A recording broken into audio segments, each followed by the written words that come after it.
இந்த காலை வேளையில இந்த மாதத்துல இந்த 19ஆம் தேதியில தேவனுடைய சமூகத்துல நாம் தேடி வந்திருக்கோம். ஆண்டவராகிய இயேசு கிறிஸ்துவின் நாமத்தினால உங்களை எல்லாத்தையும் வாழ்த்தி வரவேற்கிறேன்.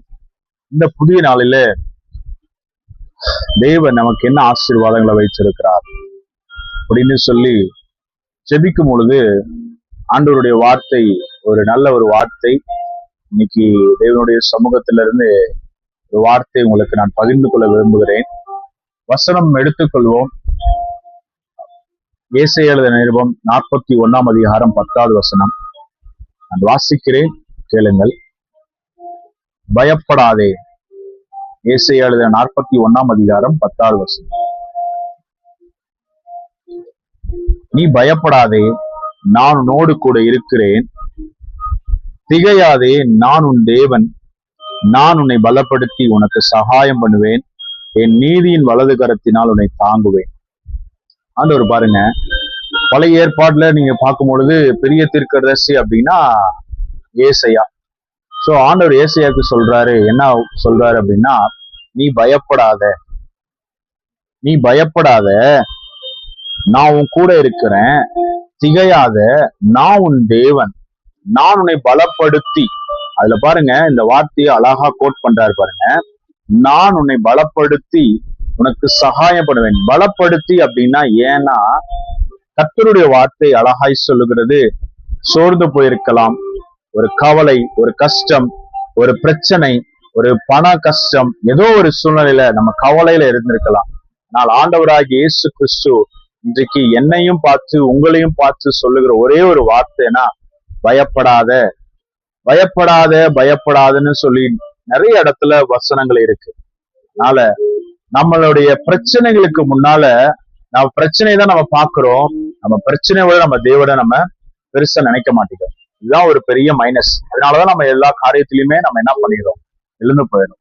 சோ அதனால இன்னைக்கு நான் உங்களுக்கு ஒரு சின்ன ஒரு டிப்ஸ் மட்டும் நான் சொல்ல விரும்புறேன். பிரச்சனையை பார்க்காதீங்க.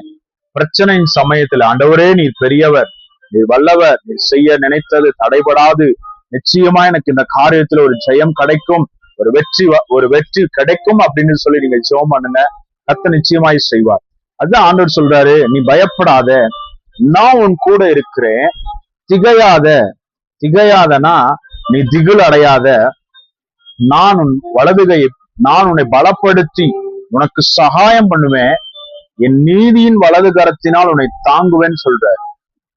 அதாவது அவருடைய கரத்தினால செஞ்சாலாவே நடக்கும். அதுலயும் இந்த வார்த்தை அழகா கோட் பண்றாரு பாருங்க. என் நீதியின் வலது கரத்தினால் உன்னை தாங்குவேன்னு சொல்றாரு. என் நீதியின் வலது கரத்தினால் அப்படின்னா தேவனுடைய கரம் எவ்வளவு விலையேற பெற்றது. பஸ் நல்லா ஒரு புரிஞ்சுக்கோங்க. உங்களுக்கு ஒரு சிம்பிளான ஒரு சின்ன ஒரு சம்பவத்தை மட்டும் நான் சொல்ல விரும்புறேன். என்னன்னா, தன்னையே கொடுத்தவர் நமக்கு மத்தது எப்படி கொடுக்காம இருப்பார்? கொஞ்சம் பிராக்டிக்கலா யோசிச்சு பாருங்களேன். இயேசு அவரே நமக்காக கொடுத்தார். கடைசி சொட்டு ரத்தத்தையும் ஈட்டியால குத்துனாங்க. கடைசி சொட்டு ரத்தம் வந்துச்சு. அது சாகலன்னு ஈட்டி எடுத்து இங்க குத்துனாங்க, நெஞ்சுகிட்ட குத்துனாங்க, இந்த இடத்துக்கிட்ட குத்துனாங்க. சோ அப்படிங்கும் போது தேவன் நமக்கு எல்லாவற்றையும் செய்யாமல் இருப்பது எப்படி? கர்த்தர் நிச்சயமாய் செய்வாருங்க. அதை நீங்க நம்பணும், விசுவாசிக்கணும், அறிக்கை பண்ணணும். கன்ஃபர்ஸ் பண்ணதான் நம்முடைய வாழ்க்கையில நிறைவேற்ற முடியும். புரியுதுங்களா? நான் சொல்ற ஒரு விஷயத்த நீங்க எனக்காக நீங்களோ இல்ல மற்றவங்களுக்காகவோ நீங்க ஃபாலோ பண்ண வேண்டாம். புரியுதுங்களா? கர்த்தருக்காக நீங்க அதை ஃபாலோ பண்ண கர்த்தர் நிச்சயமா அதை செய்து முடிப்பார். வசனம் சொல்லுது, மனுஷனோ முகத்தை பார்க்கிறான், கர்த்தரோ இருதயத்தை பார்க்கிறவர். சங்கீதக்காரனாகிய தாவீது சொல்றான், இக்கட்டே மனுஷனுடைய உதவி விருதா அப்படின்னு வசனம் சொல்லுது. சூழ்நிலைய பார்க்காதீங்க, பிரச்சனையை பார்க்காதீங்க, மனுஷன்கிட்ட போய் நிக்காதீங்க, மனுஷனை தேடி போகாதீங்க. ஆனா பைபிள் இன்னொரு வசனம் சொல்லுது, புதிய ஏற்பாட்டுல நீங்க வாசிச்சு பார்த்தீங்கன்னா தெரியும், மனுஷனுடைய தயவை தேவன் நமக்கு தருவார். எப்படி தருவார், எப்படி செய்வார்? நம்ம நல்லா ஜெபம் பண்ணும், விசுவாசத்தோடு இருந்தோம்னாதான் அது நமக்கு செய்து முடியும். சரிங்களா? அதனால வர்ஷிப், அறிக்கை பண்ணிக்கிட்டே இருங்க. ஜெபிக்க தான் ஒரு மாற்றம் வரும். அறிக்கை பண்ணதான் இட்ஸ் ஒன் ஆஃப் சேஞ்சஸ். ஸ்தோத்திர பலியிடுகிறவன் என்னை மகிமைப்படுத்துகிறான். ஸ்தோத்திரம் பண்ணணும். அதாவது ஐயோ ஆண்டவரே இந்த கஷ்டம் கொடுத்தீங்க அதுக்காக ஸ்தோத்திரம் பண்ணீங்கன்னா அது பெருகிரும். ஸ்தோத்திரம் பண்ணா எல்லாம் பெருகுன்னு சொல்லியிருக்காங்களா? வார்த்தை இருக்கா? அதனால ஸ்தோத்திரம் பண்ணாதீங்க. ஆண்டவரே ஸ்தோத்திரம் பண்ணாதீங்கன்னா எதுக்கு பண்ணாதீங்கன்னு நான் சொல்றேன்னா, பிரச்சனைக்காக ஸ்தோத்திரம் நீங்க சொல்லக்கூடாது.